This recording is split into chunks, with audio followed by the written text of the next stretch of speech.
An electrocardiogram, or ECG, is a recording of the electrical activity of the heart. It is one of the most useful non-invasive bedside investigations for the diagnosis of many cardiac-related diseases.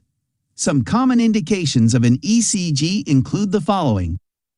In patients presenting with symptoms such as palpitations, dizziness, cyanosis, chest pain, syncope, and seizures. Symptoms or signs associated with heart disease, including tachycardia, bradycardia, hypothermia, murmurs, shock, hypotension, and hypertension, to detect recent and previous myocardial infarctions. Rheumatic heart disease, to detect arrhythmias and electrolyte imbalances. In the evaluation of metabolic disorders. In cardiopulmonary resuscitation, to facilitate the diagnosis of congenital heart diseases. And during anesthetic procedures for the continuous monitoring of cardiac function. The conventional ECG machine consists of 12 leads, 6 limb leads and 6 precordial leads. There are 2 types of limb leads, bipolar leads 1, 2, and 3, and augmented unipolar leads, AVL, AVF, and AVR. The precordial leads include V1 to V6.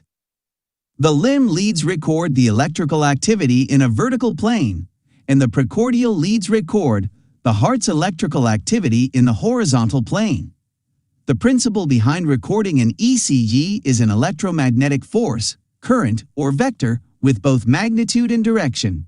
When a depolarization current travels towards the electrode, it gets recorded as a positive deflection, and when it moves away from the electrode, it appears as a negative deflection. So, after taking an ECG, we can compare it with the normal ECG to find out any abnormalities.